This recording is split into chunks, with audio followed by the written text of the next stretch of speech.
आहे माझी शाळा. खेळाच्या स्पर्धा चालू आहेत. मस्त 10वीच्या पोरांचा सामना चालू आहे आणि कोण जिंकते हे पाहण्यासाठी शेवटपर्यंत व्लॉग पहा.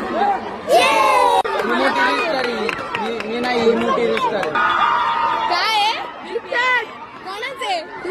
खूप खूप धन्यवाद. इथं काही मला माझ्या ओळखीचे पोरपोरी भेटले होते आणि ते मला सतत बोलत, दीदी माझे व्हिडिओ काढ, दीदी माझे व्हिडिओ काढ आणि मला तुझ्या व्हिडिओ मध्ये घे. त्यानंतर मी बघायला गेले पोरींचे खो खोचे सामने आणि एकदम जोरात आवाज आला.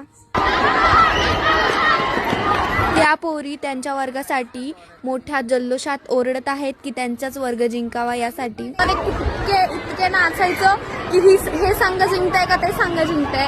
आम्ही खूप मज्जा केलेली पण ही आता यांची मज्जा वेगळीच आहे काहीतरीच. मी इथे शाळेमध्ये माझ्या भावाला शोधतीये पण तो काय भेटत नाही. आता आम्ही सगळं ग्राउंडवरच फिरलंय. आता इथे खालच्या ग्राउंडला आलं पण इथं काय भेटत नाही. आणि इथे मंजुलिकाला ठेवला आहे सीसीटीव्ही कॅमेरा सारखं कोण काय करते नजर ठेवण्यासाठी. हा माझा जुना वर्ग 5वीचा. या वर्गामध्ये माझ्या खूप जुन्या आठवणी आहेत. हा आमचा स्टेज आहे. इथं आम्ही डान्स करायचो आणि डान्स करताना माझा नंबर पण आलेला आहे. दुसरा नंबर आलेला. हा माझा भाऊ भेटला इथं. आत्ताशी त्याला शोधत आलो आम्ही आणि आताशी भेटलाय हा माकड. आम्ही पण इथेच आहे अशा वर्गामध्ये होतो. खूप छान वाटत होतं.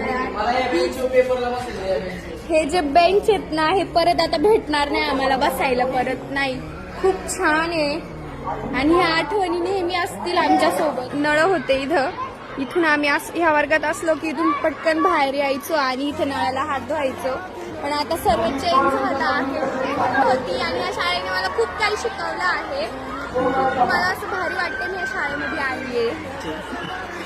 आणि आम्ही पण असेच बसायचो जेवत फ्रेंड्स मित्र किती छान त्याचे मित्र बघा किती छान बसले जेवण.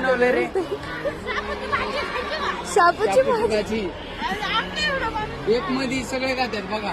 बघा जिवलग मित्र एका डब्यामध्ये 3 जण खातात. एक गाणं म्हण. किती छान यार तुमची दोस्ती अशीच टिकून राहावी. अरे एका डब्यामध्ये 3 जण जेवतात. जिवलग मित्र असे कुठं बघायला भेटतील. शाळेतच ते जिवलग मित्र तयार होतात किंवा त्यांची बॉन्डिंग होते.